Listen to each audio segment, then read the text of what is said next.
Good morning, everyone. We're going to go ahead and get started.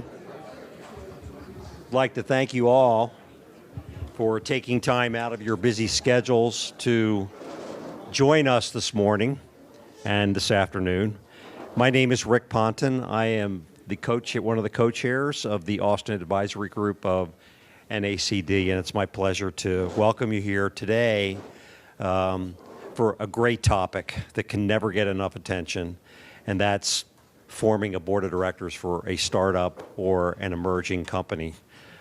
We've got a great panel. I'm going to be doing some introductions there in a second, but first of all, I'd just like to thank our program sponsors, Alvarez & Marshall, Deanery, RGP, and Nacd for their efforts to bring this program here to you today.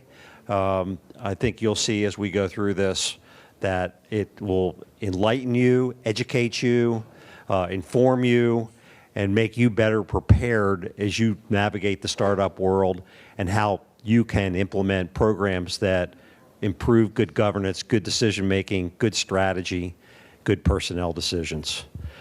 Before we go ahead and get started, just a couple of words about Nacd and some of our programs. We think it's always important to give our members and our guests a viewpoint of what Nacd is, what it stands for, and what benefits you derive by being part of it.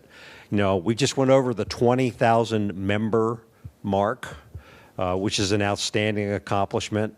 87% of the Fortune 1000 boards are members of Nacd, and we've got a number of directors that join every single week, so over 300 a month are actually joining to become part of this organization. And the reason they're joining, you know, we come here and we benefit by these programs, but Nacd offers so much more than these programs. A lot of research and a lot of analytics on the website on a number of topics.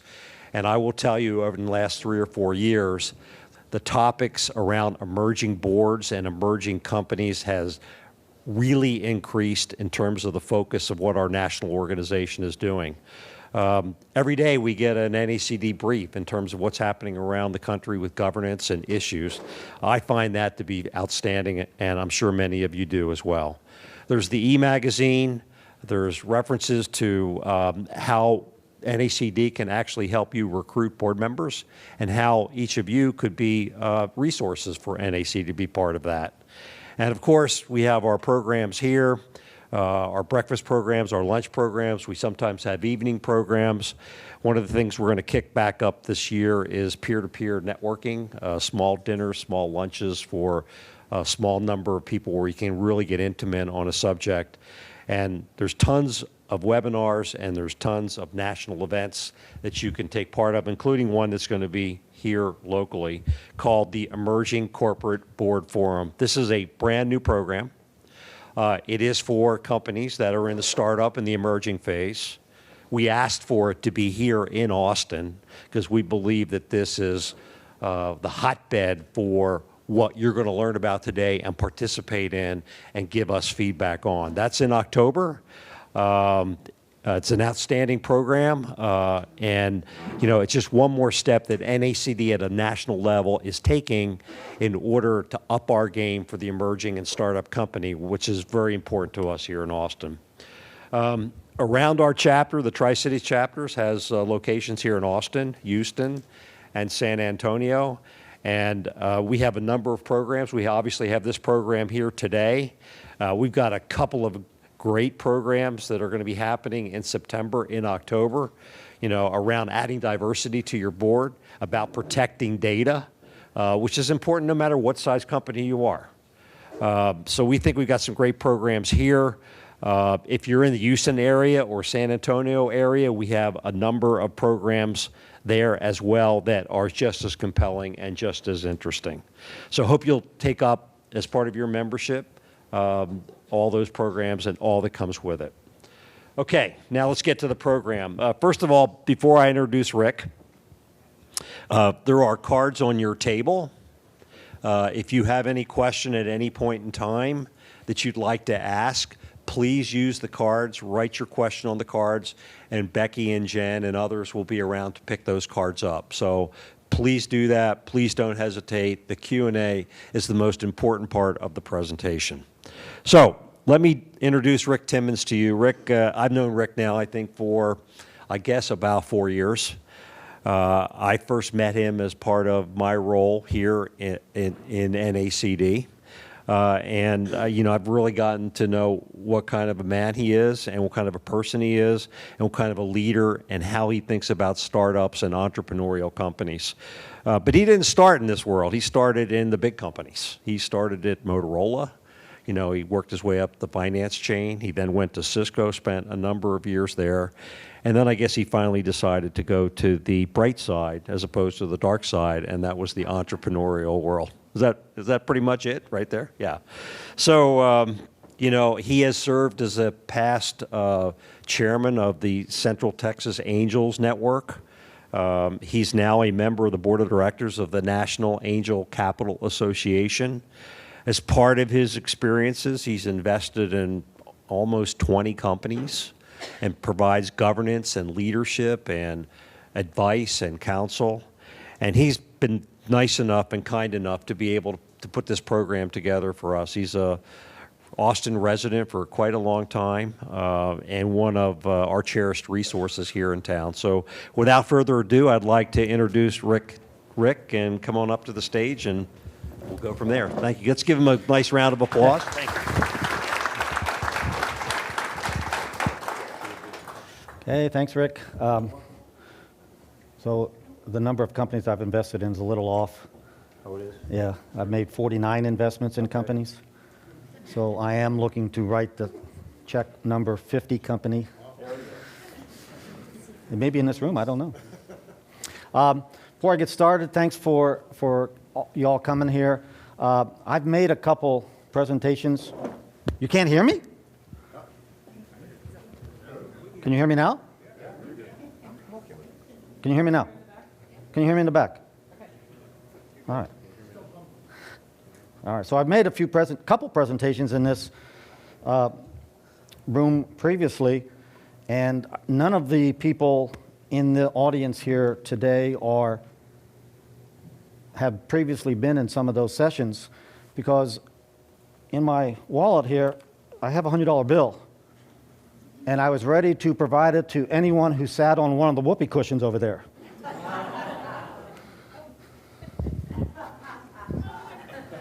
Love it. Thank you, Rick.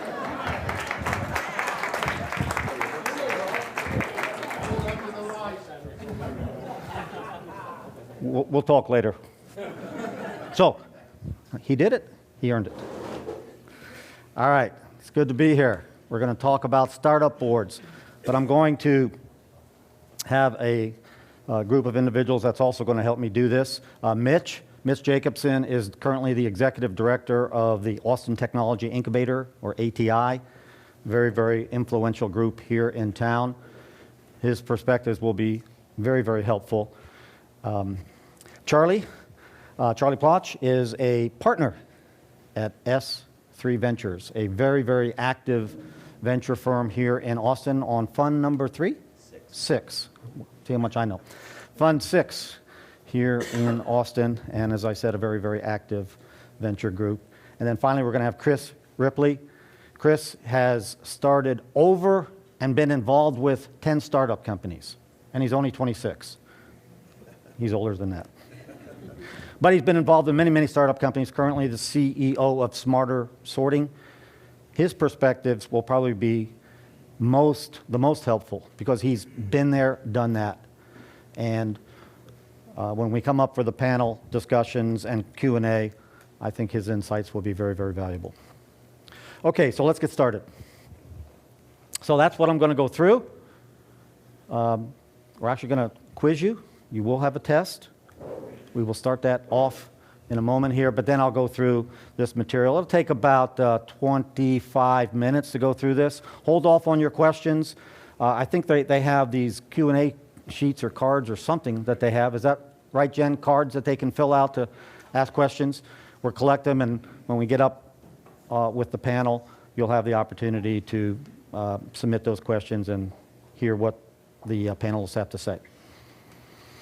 Okay, so here is the quiz. Question number 1. If you don't raise your hand, by the way, we have video that will be played back, and bad things will happen to you, so raise your hands. Okay, so you're forming your first board. Very first board. You're a startup company, right? You're growing, and now you have to form what's called a board. They just learned how to spell that, many entrepreneurs. How many members should you have? 2, 3, 4, or 5? Show of hands. How many say 2? 2 members on the board. How many say 3? A lot of hands going up. How many say 4? 1. How many say 5? Smaller number, but 3 seem to be what carried the day. I'm not going to tell you the answer. It'll be in the presentation, I think, during the course of today. And by the way, thank you. I think everyone raised their hand there. Okay, here we go. Board timing. A little harder. You're forming your first board, the most logical time to do it. A, completion of friends and family round, $250K, friends and family. B, completion of a convertible debt round of about $500K with some outside investors. C, completion of a preferred equity round of $1 million with angel investors. Or D, at a later stage.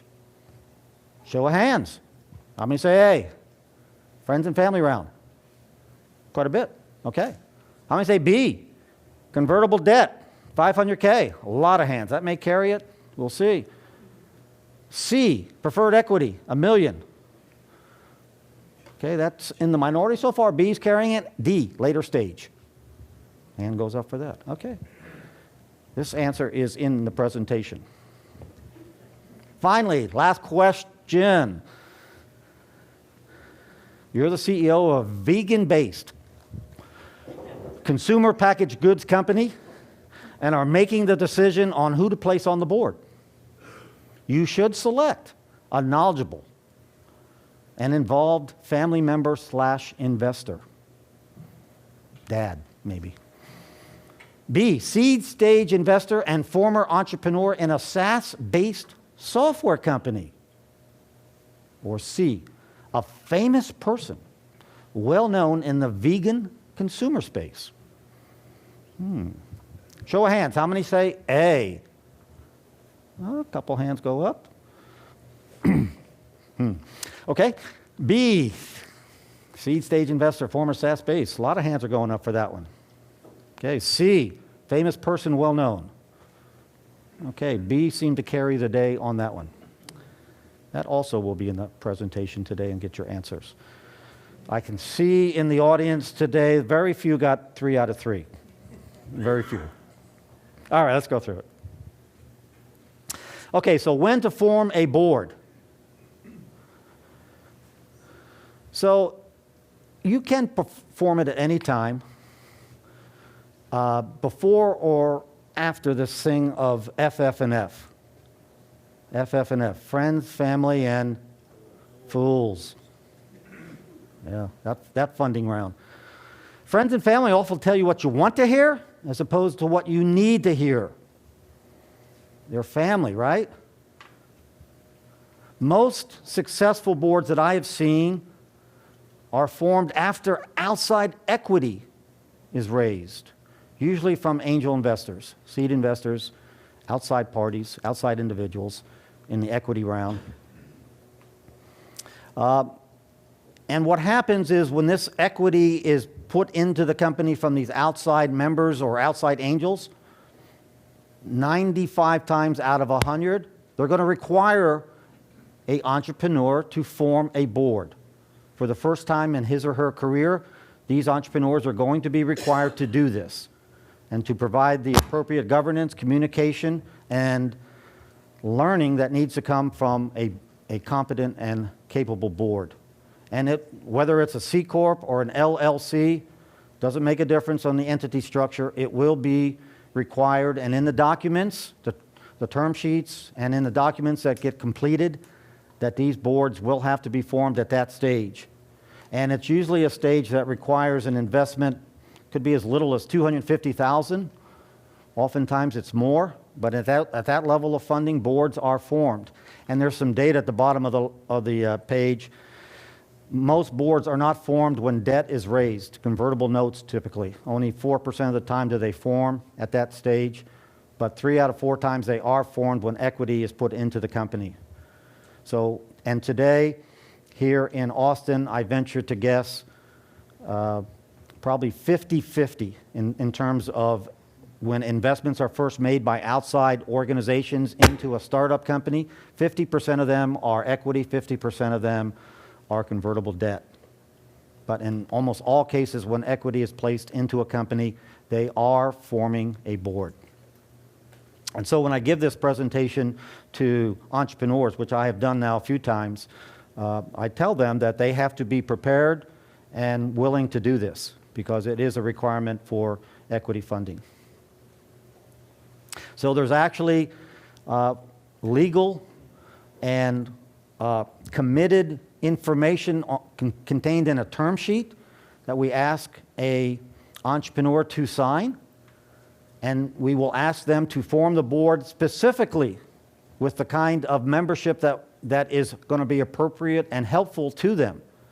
And that's either in the 3 to 5 range, 3 members or 5 members. Typically, the great majority of time when they're forming their first board, it's 3 members. And I will show you what the makeup of a board is typically when an entrepreneur first forms his or her board. And in all cases, not 90%, not 95%, and 100% of the time, it will also be written that they will have to have D&O insurance. We're all familiar with that kind of coverage at public and large private company boards. It also is required at this stage too. So there is, and we have, for instance, in CTAN, we have a list of groups or organizations we work with that the entrepreneur can utilize to contact for writing D&O coverage for these boards. It's required and it's important. Okay, so continuing on with some of the legal aspects of these boards, there is a lot of documents that are prepared when funding is originally completed. So we obviously, if you're a C Corp, the articles of incorporation, bylaws, shareholder agreements are done, board of director agreements that actually lay out the responsibilities and how this board is going to be formed, many other documents.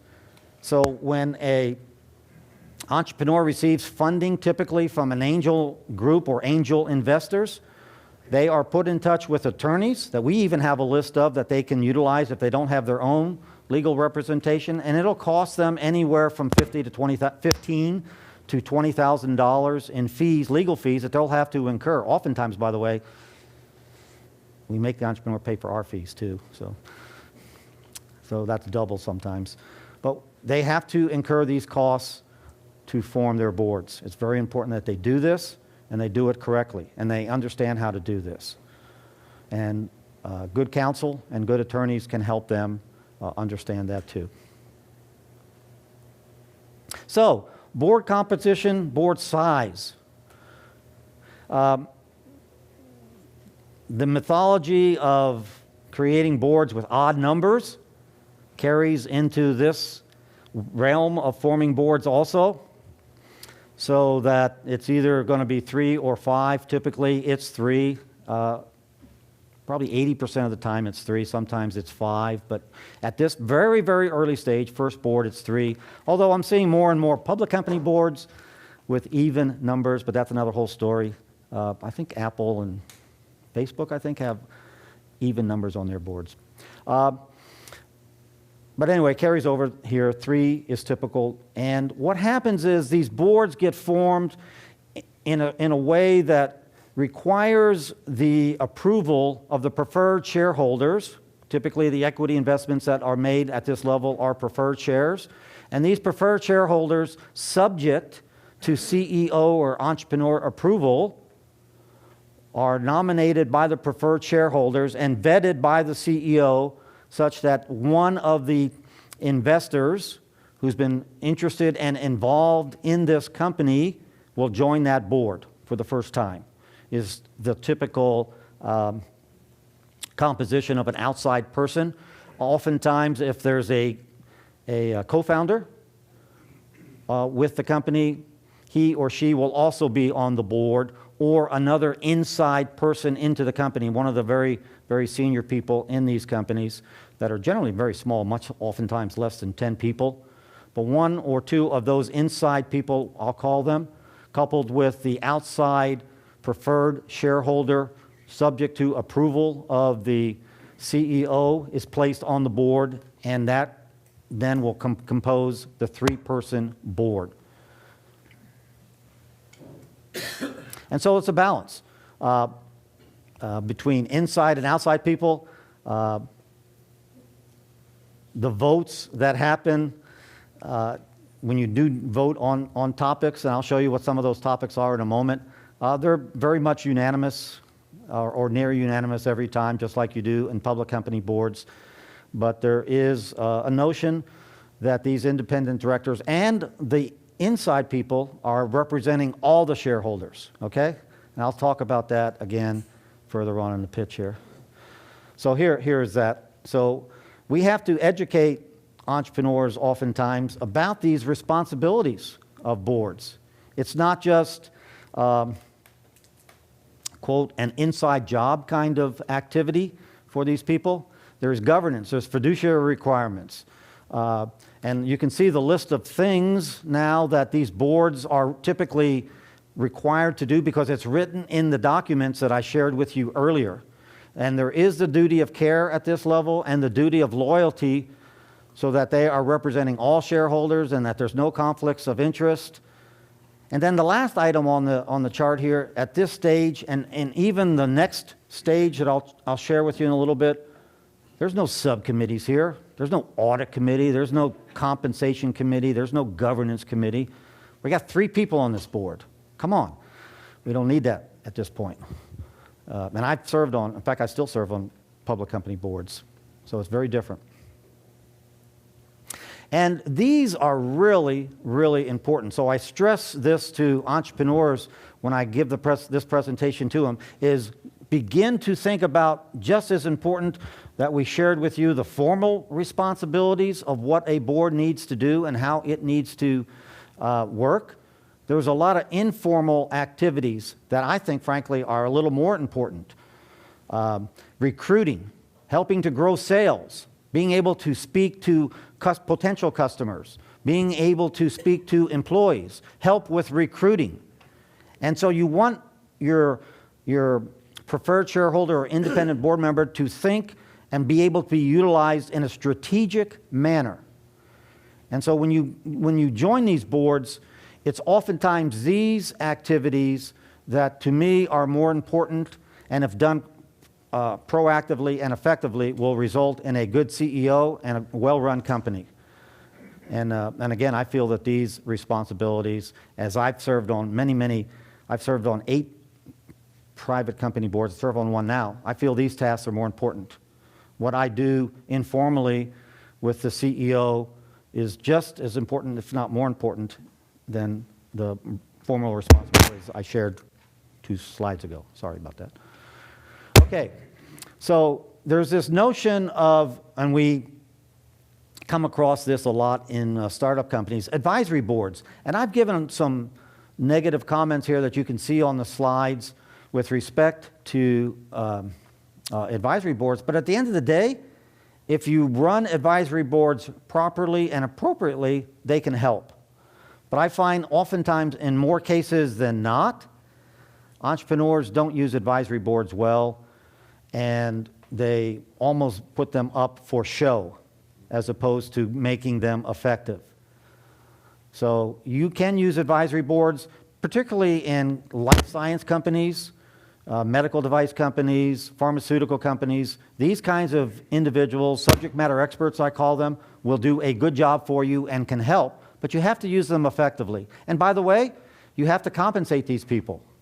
So well-run advisory boards who provide good advice and insights, you have to give them some equity, anywhere from 0.25% to 1%. Okay, so let's talk about that in terms of board compensation. So serving on a startup board is not going to make you or me rich. Hasn't for me so far.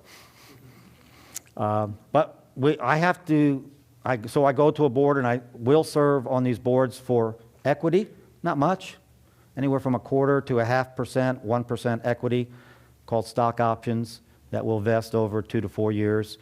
We're going to talk to Charlie here on venture capital. They never even get any of the equity. They don't need it. They don't want it. They've already taken a large chunk of the company. We'll talk about that, Charlie. So, but you should cover their out-of-pocket expenses if they got to travel and or incur costs. And these board terms are generally 3 to 4 years. So we're there to help these companies. We're not there to find this as a money position. So when I speak to entrepreneurs about this, this is an important slide I oftentimes emphasize with entrepreneurs, is how to select board members.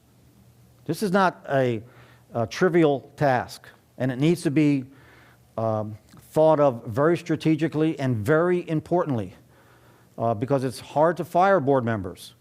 You want to pick the right one. The preferred shareholders will help nominate their person, but you as the CEO or entrepreneur want to make sure that there's going to be a good connection with this individual. So meeting with the potential board member in an informal environment, getting to know this person is a very, very important task. You want to pick the right person, and you want to pick a person who is going to help, not just, as I said, in those formal environments called board meetings, but you want them to help and be around when you need them. So I really emphasize to entrepreneurs and CEOs to take the time to do this right. This is almost the equivalent of hiring a co-founder or a VP of sales and or CTO kind of person. To me, it's critical that you hire the right person, or one that's been nominated by the preferred shareholders is the right fit, both formally and informally for you. And if it's not, be courageous enough to say, no, let's think about someone else. So, pitfalls to avoid: not taking the board selection process seriously, as opposed to, okay, I got to do this, let's get on with it. So really thinking about how you can use a board and a board member to advance what you need to advance in terms of your, not just strategy, but a lot of activity with potential customers, with individuals around hiring or employees, and take the time to really research this person almost as much as you would research a new hire. And really have a good understanding with this potential board member around the expectations. Clearly call that out in discussions with this board member, because this is really, really a very important person who's going to help you if done properly. Okay, in terms of once you're on the board, I tell the board CEO, the entrepreneur, these meetings now, in fact, oftentimes are even spelled out in term sheets, but these meetings are much more frequent than the typical quarterly public board meetings. These are every 6 weeks, every month, sometimes 8 weeks. They will have the potential to move them quarterly, but I've served on boards through venture capital staged B rounds and C rounds, and even at that stage we were meeting every other month, 6 times a year. So they just need more advice and help, and good CEOs like that, and they'll have those meetings 6, 7 times a year. Meetings are typically 3 hours, could move longer. And good CEOs will reach out informally to their board members. I'm having coffee with with the CEO next week on a topic that came up in the board meeting, and we'll meet for a couple hours to talk about it. Okay, so when you're on a public company board, this happens, right? They've grown up, they've learned how to do this, and that's why they're public company boards. When you're at an entrepreneurial startup company, You mean I have to have the materials ahead of time? I can't just bring it to the meeting? Yeah, you got to have it ahead of time. I want to be able to look at it too. I'm the board member. Can you have it a couple days before we have the meeting? Maybe one day at least. Night before would be okay too. So we want our CEOs and entrepreneurs to be prepared and to have the outside board member also appropriately prepared. We don't have these things called executive sessions. I know we have them in public board companies at the end of a meeting where we have excused the CEO and internal organization people and have an executive session. Nothing like that happens at this stage. Even with B round and C round funding, that just doesn't happen.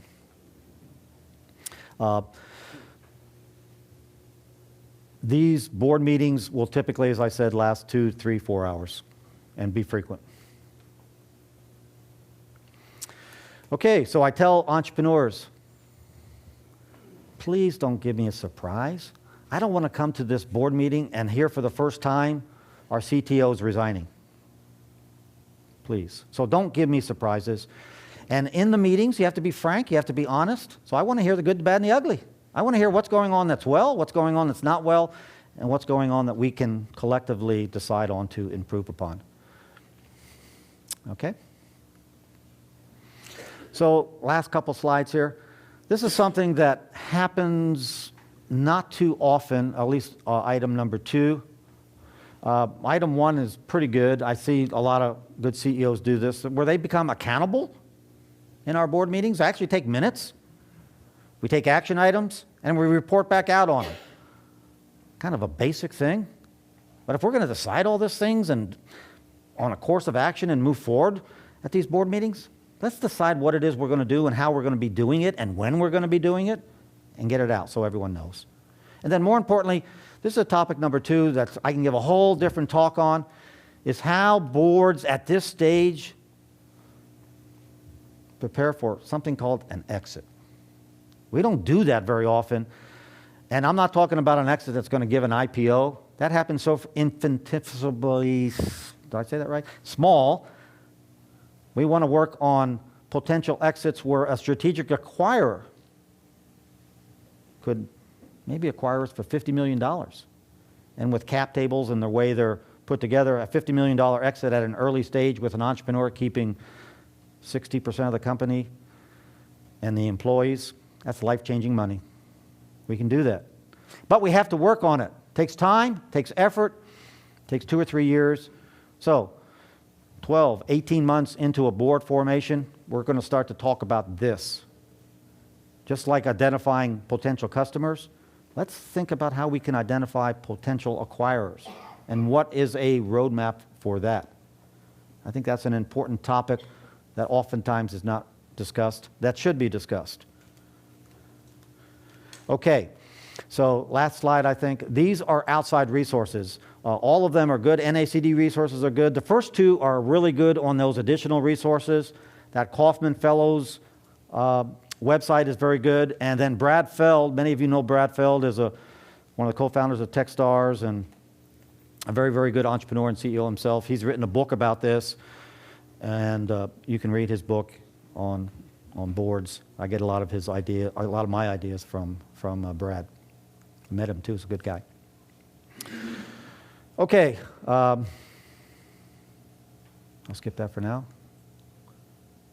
Okay, that's it. Thanks for joining, and now let's bring the panel up for Q&A.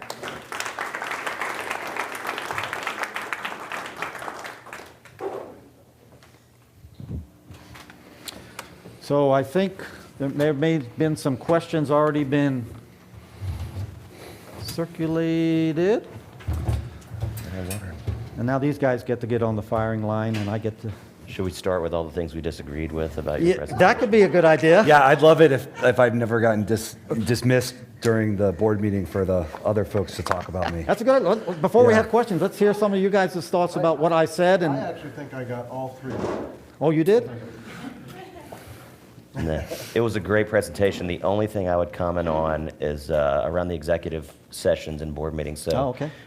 Rick and I serve on one board together, but in a lot of my companies, Series A, B, C stages, I do try to Okay. install that practice. I think Good. it's really good because if there's something that community board's not together often, so when you're in the board meeting, it's good to set that up as a practice, even if there's nothing to really talk about. Yep. So a lot of times we'll exit the CEO and then maybe there's something to talk about, maybe there's not, but we'll talk for a while, and it's really a great thing. You bring the CEO back in, or you can do it one-on-one afterward and kind of give them feedback on what went good or what did not go so good in the board meeting. But I think that's a healthy way to do it. But other than that, you covered everything very nicely. Yeah, I truly enjoyed the presentation. There's two, so I've been on the side of being a Series A company with a post money of 12 million, and a lot of what we're talking about, in terms of the keeping it small, all made a lot of sense. No subcommittees, et cetera.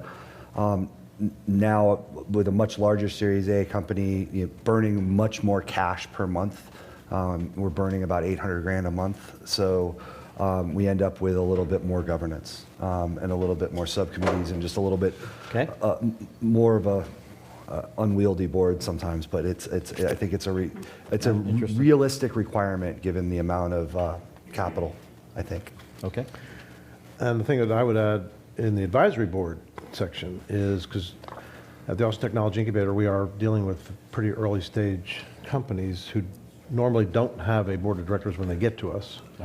And one of the first things we try to do is to help form an advisory board. So your point about the fact that they don't work is disappointing. We put a lot of emphasis into not only making sure they work, but also, through our contacts, potentially getting people on the boards. Your instincts are right in terms of life sciences because it's very specific, but in some other areas as well. I mean, Chris's company, Smarter Sorting, was an ATI company. They graduated, but it is an area, this whole waste circular economy area is fairly newish in terms of technology around it, and there are some experts in that field that that he could or should get on his advisory board first before. Now he's way past that at this point, but the advisory board could be incredibly important, especially when you're pitching for money, because that's when your potential investors see that on their pitch. Oh yeah, it makes it more gives the company more value and validation. I will say that the advisory, oftentimes, not always, but the advisory boards that I have vetted when I do the due diligence on companies that at the angel investing stage we're looking at are oftentimes show boards as opposed to real advisory boards for advice. So it has a flavor sometimes that you can see through when you do the appropriate due diligence, but to your point, if they are put together well and effectively, they can be very, very helpful. I think the issue is that as a young CEO, you don't really know that you can ask so much of your board members. Right. And so I remember my first advisory boards, they were show boards, and they were a complete waste of equity. And I imagine it wasn't even that rewarding, even for the board members that made a little money off of a deal, to be on the boards, because I wasn't using them effectively. And so that part about that you presented, just about the regular board and how that commitment, if you're using your advisory board and they're committed and you're communicating with them and you're having some regular meetings with some structure, that makes sense. But I think that most of my advisory shares have sort of been wasted bilaterally.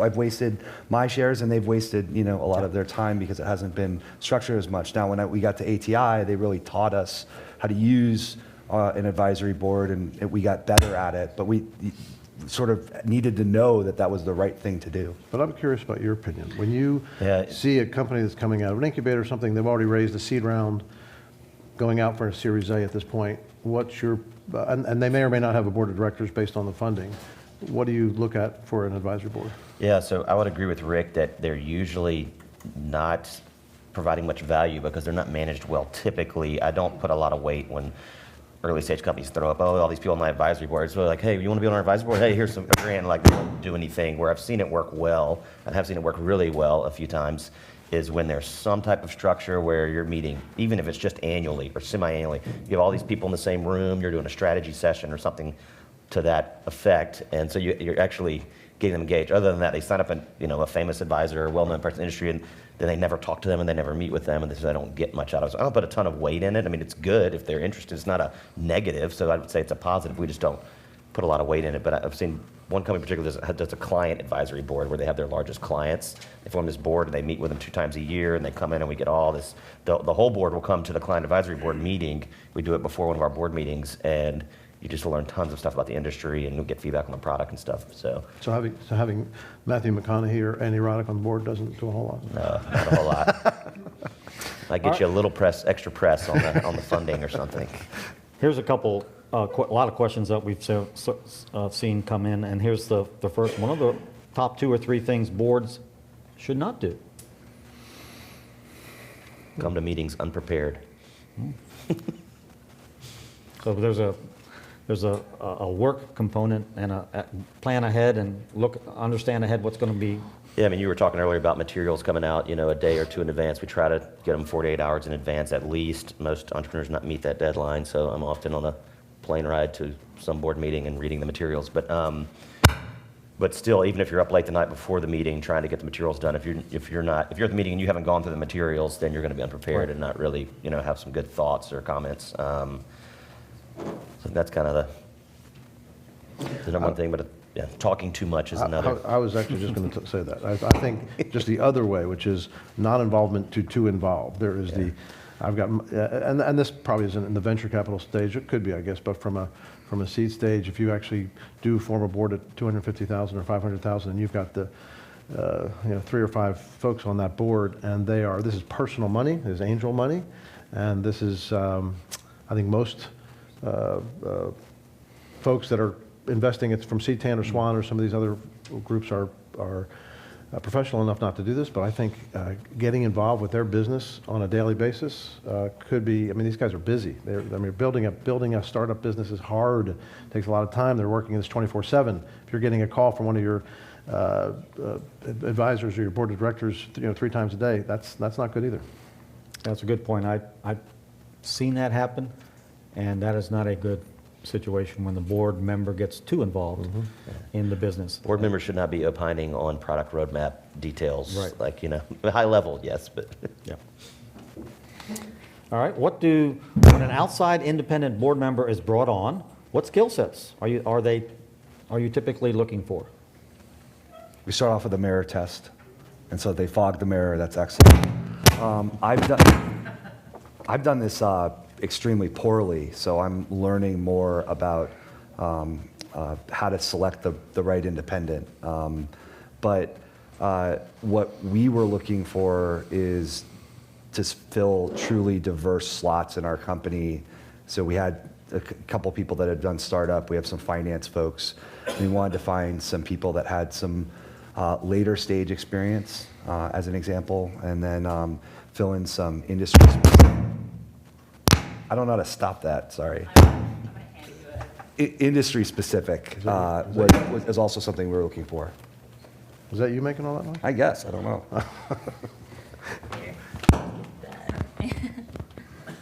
We'll see.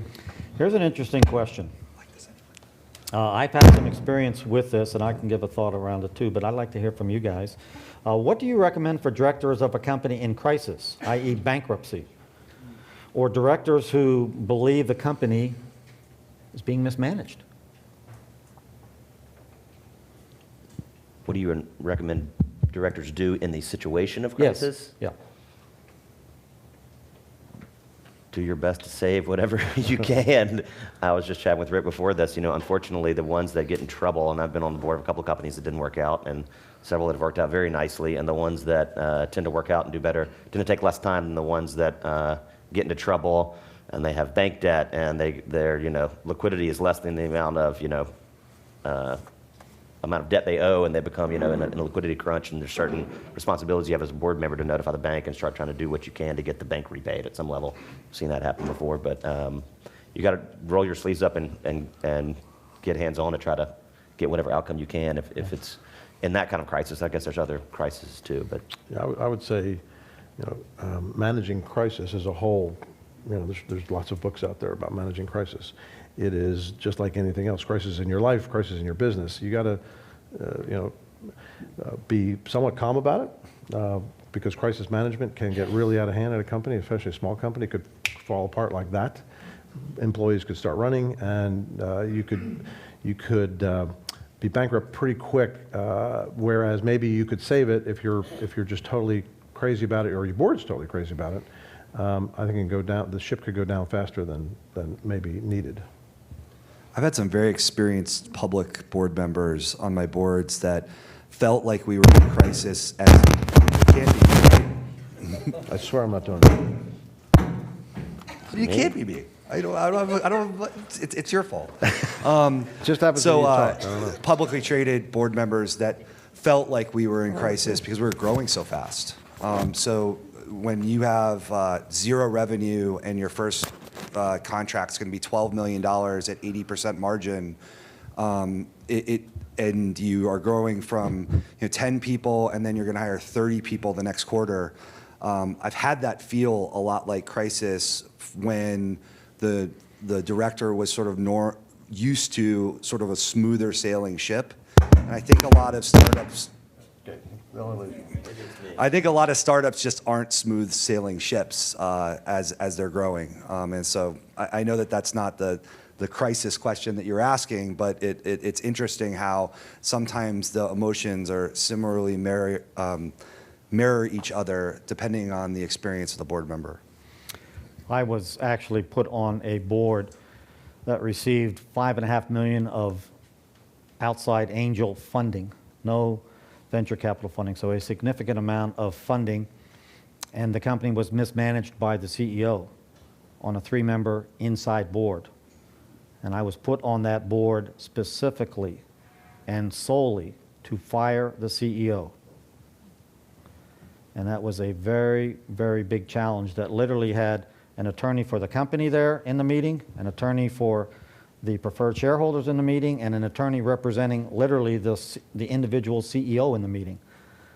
So it was operating in crisis and a lot of issues for 3 months. We eventually did it, but it took a lot of work to, in effect, replace that CEO who did not want to be replaced. Did not want to be replaced. So therefore, you were dealing with lawsuits or potential Yes, lawsuits and things potential lawsuits, getting ready to actually serve papers unless he would step aside. Not fun. Here's another question. Ways to handle toxic board members, especially institutional investors with strong adversarial, strategic, and technical skills. Charlie, what do you say? We'll see if this microphone works. How do you handle a toxic board member that's invested $10 million in your company? Yes. You deal with them. I mean, any institutional VC that comes in, right, like as you talked about earlier, is going to be able to designate a seat.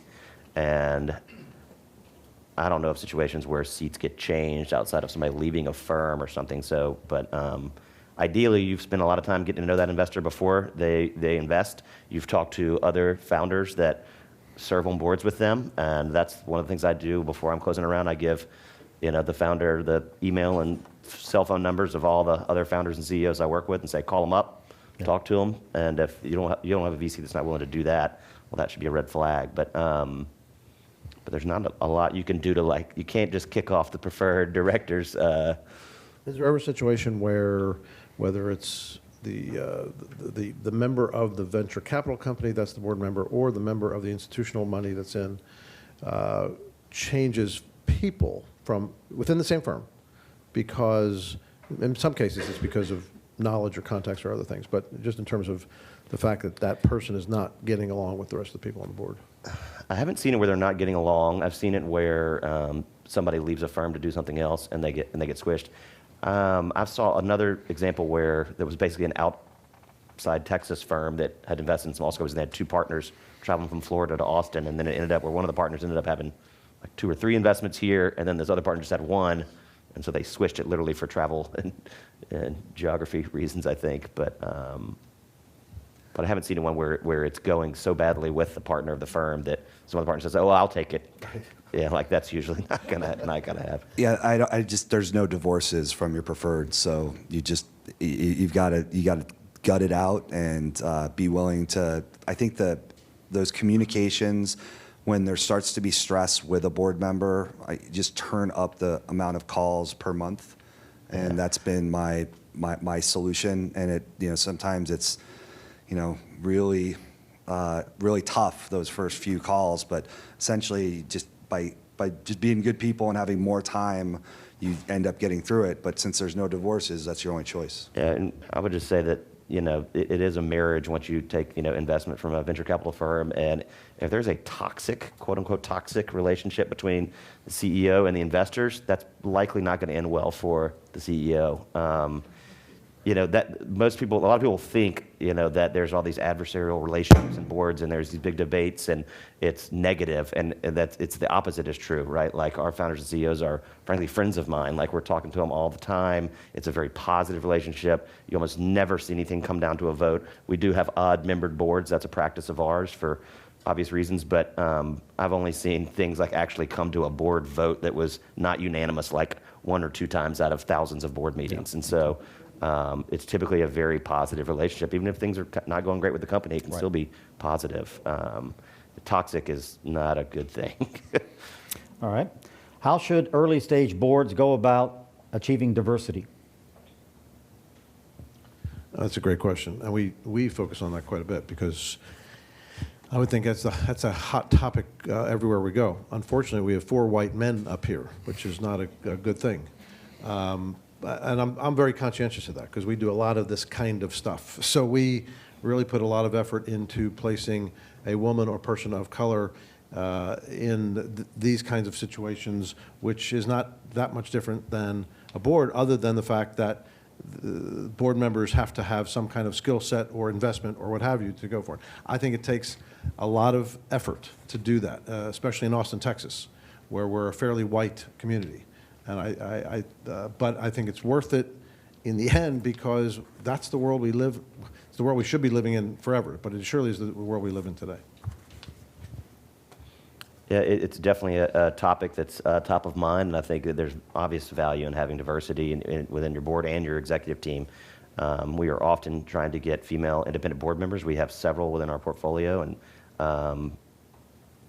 female in particular kind of having that gender diversity, I think is really important. I'm the son of a female entrepreneur, and she was the breadwinner for most of my life, so I'm all about backing some female entrepreneurs. We have several in the portfolio and looking for some independent board members right now. Okay. Yeah, our next independent we will heavily be biased towards bringing on more diversity. Okay, good. Is there value to an outside directors for a very closely held, self-funded company?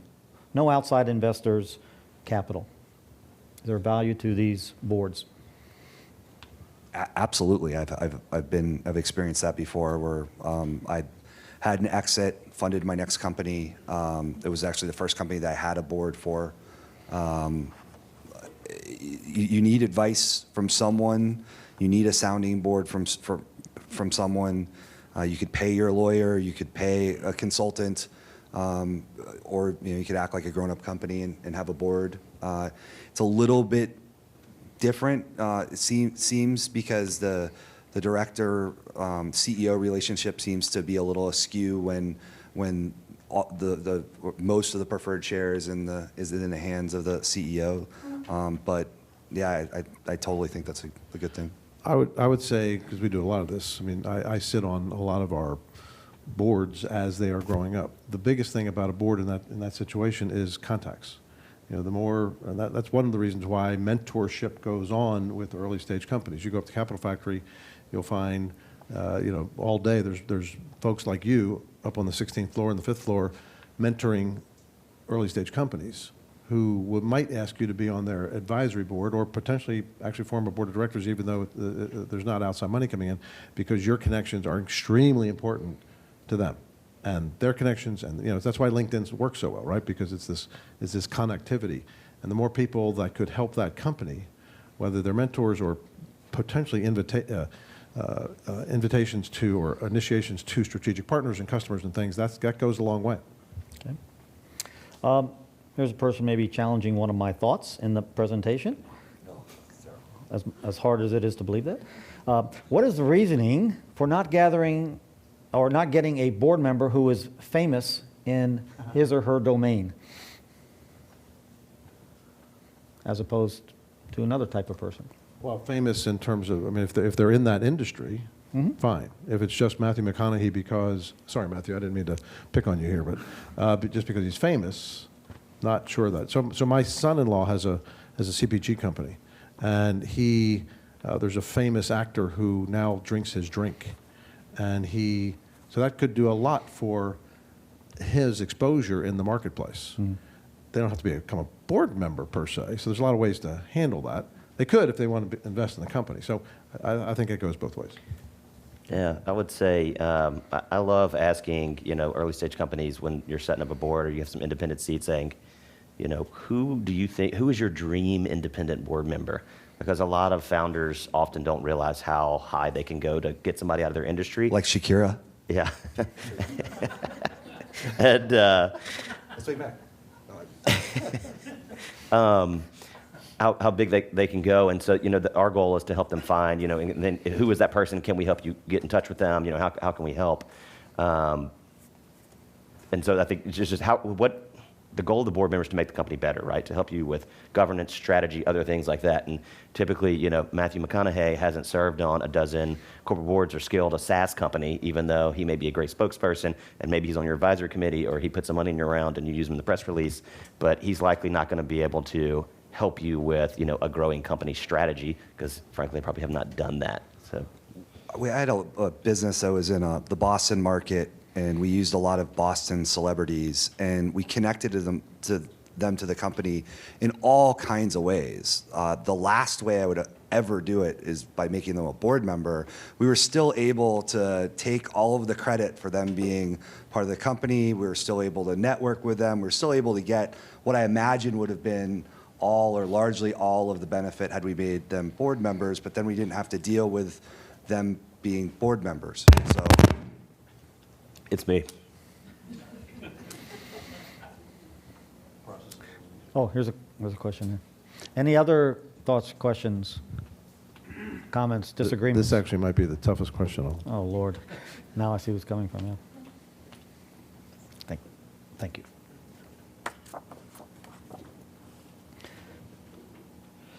Should a board member at this stage be expected to invest in the company? At what stage? First board? What stage? First boards? Early stage? Yeah, early. I'd say never expected to, but often that is the case. So often, especially if you're forming your first board with 3 members, even the quote-unquote independent seat, or even if you have 5 members, is typically a lot of times an early angel investor that's exited a company or multiple companies and has put some money in. But it's definitely not a requirement from my view. I have a pretty intense feeling about this. I think that so you're an entrepreneur, you're eating peanut butter and jelly, you're 27 years old, you've got this board member who's unpoor, you're trying to get $15,000 together for some great trip, and this board member could, when they make that investment, I think honestly, if you're going to be a board member in a very early stage company where a $25,000 check is a big deal, and you have the wherewithal to do it, I think that you can't imagine how helpful that is to the psyche of the CEO. And so obviously it's not a matter of drawing a line in the sand. You can't be a board member unless you invest. But just like, what's the point? Are you on the board to make the company better and or do you believe in the CEO? Do you believe in the company? If you don't have the funds, fine. But if you do, then why are you really there if you're not going to stroke that check? And I know that that's one-sided of me, but that's just my view. I'd probably take exception to that, Charlie, and I would say that if you're going to serve as a board member at this early stage, first outside capital, I think it's important for you to show commitment to the company and to the CEO with a small investment, $10,000 to $25,000, and I think it's appropriate and would be expected of a board member at this stage to be involved in the company, to also be an investor in the company, a shareholder. Yeah, and I don't disagree with that. I think it's almost always the case that I've seen that where they're investing. Not unless Number 50.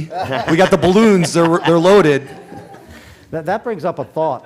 That brings up a thought because A lot of us like serving on public company boards, and oftentimes when asked, we're quite honored to do that. At this stage of early stage first company boards, you shouldn't be expected, or you're not going to serve on a board basically unless you're an investor. And so people say, well, how do I get recruited to be on a startup company board?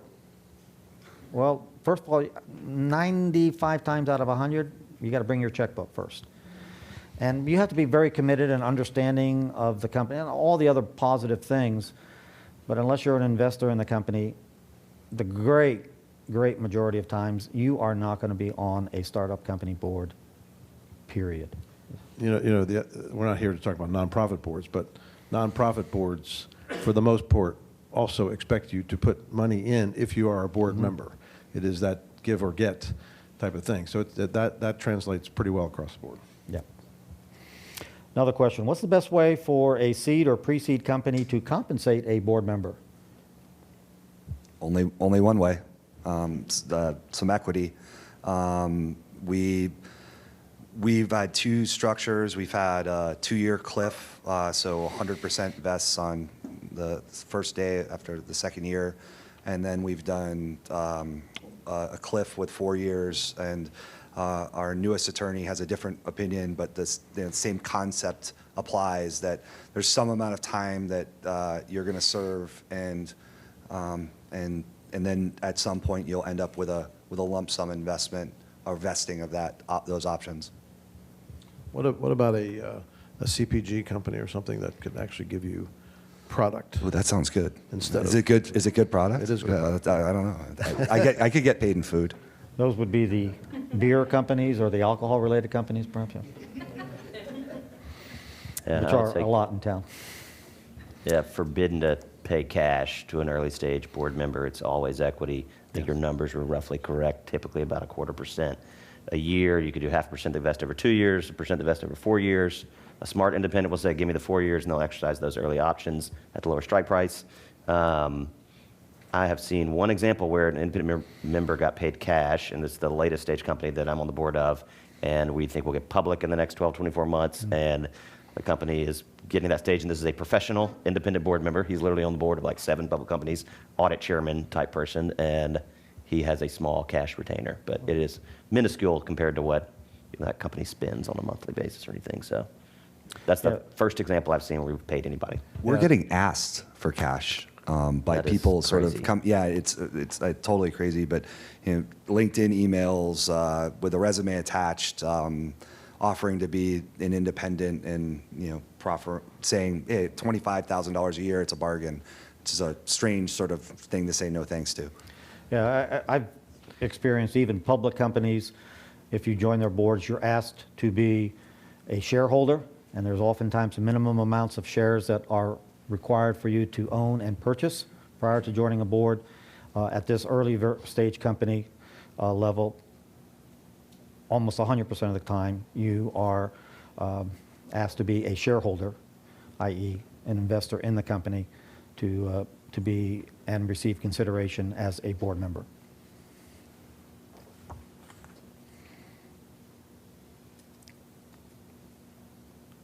Oh, if the current board has 2 co-founders, would a 5-member board be better? I'm assuming better than a 3-member board. Thoughts around that? That's how when we did 2 convertible notes, and on our second convertible note, so we had raised around $2.5 million.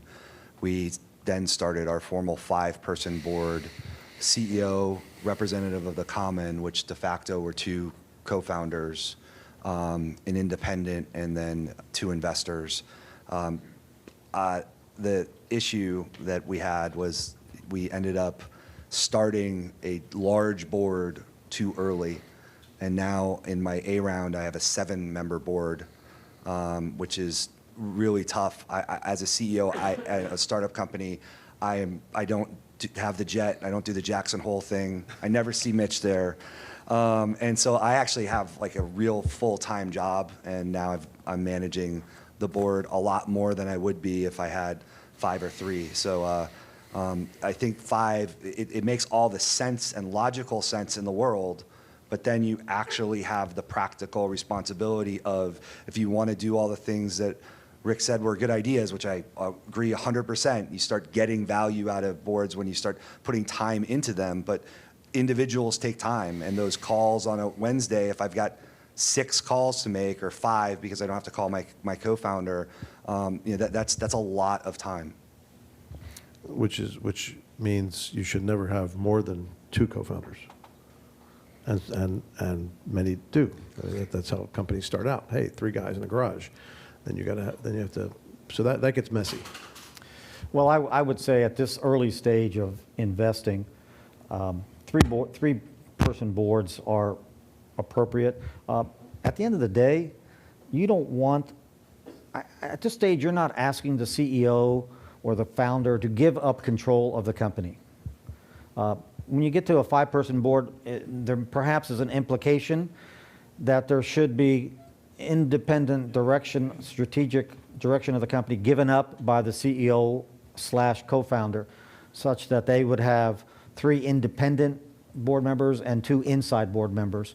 And again, it's my experience and what I've come across for first monies in typically that you shouldn't be asking or thinking to ask of a CEO and or co-founder combined to give up control of the company even at the board level. If you have those kinds of concerns or issues, quite frankly, maybe you shouldn't be investing in the company to begin with. Yeah, I'd say I see it both ways. Sometimes both co-founders are on the board, or they control at least like a common seat. I'm forming a board right now with a young early stage company, and we're setting up a board for the first time. It's the first equity money in. It's a 3-member board, and there's a female angel investor that's going to join the board with me and the founder, and but he controls that seat, so it's a common seat. So he still has control of the board and frankly the majority of the shares. So here's a comment and or thought. Requiring a board member to be an investor is a barrier to entry. How does that affect the goal of diverse boards? Good question. That's a great question, and de facto it would create a barrier to entry, and it would absolutely skew at least to wealth, and that also has a separate skew. Hadn't thought about that. That's a great point. I guess I would only say that more and more diversity is heading into the entrepreneurial world. So I work at the University of Texas. I see diversity across that campus every day. We have entrepreneurial programs. I run a program on campus called Blackstone Launchpad. It's one of the most diverse programs I've ever been involved in. We're actually going to be doing a whole year on women and entrepreneurship.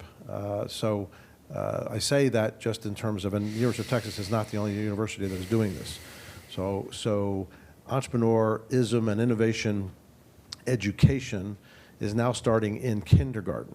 So there's a lot of programs and classes and pitch competitions and other things that our kids are getting involved in that hopefully will change that pattern.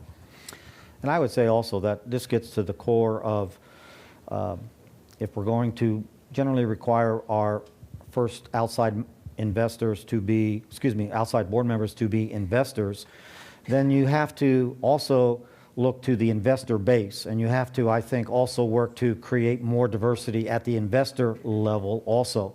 CTAN, for instance, has 3 times more women in our organization than we did 5 years ago, but it needs to be higher and it needs to be more. And so all kinds of ethnic diversity and gender diversity and other diversity elements need to be also provided and a part of the investor base, so that when it comes to the issues, I think, of diversity and dealing with that challenge, important challenge, that we're able to deal with it because we have better representation at the investor level also. I think I'm getting the hook. Okay, I think that's it for our panel. So thanks, Rick. panelists. Barbara, Craig, thank you so much. Hello, hello. What a great presentation. We really appreciate it. I wanted to take just a few minutes to recognize some folks in a room today. First of all, Trent Davis with Alvarez and Marsal, Ken Bresnan with Denary, and Matt Poor with RGP. Without their support, this event would not have been possible to bring to you today, so thank you so much. I'd also like to recognize anyone who's on our board and advisory board. Without your leadership, again, this would not have been possible. You help us get better every single day. So if you're on the board or advisory board, could you raise your hand? Thank you so much. And is Barbara here still? Okay. So I'd also like to recognize a couple of folks that are here with us from National. Ben Rodabaugh, if you'd stand up, raise your hand. Ben is with our business development team at National, and if you like what you saw here today and you're interested in NACD, please talk to Ben. We've also got some brochures at the back of the room on membership.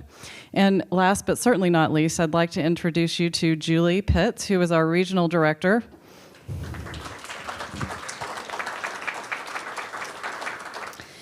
I'd like to let you know that the presentation that we had for you today, we will send to you after the program, along with some new material that's recently came out that Ben shared with me last night on some pre-IPO intellectual capital from NACD.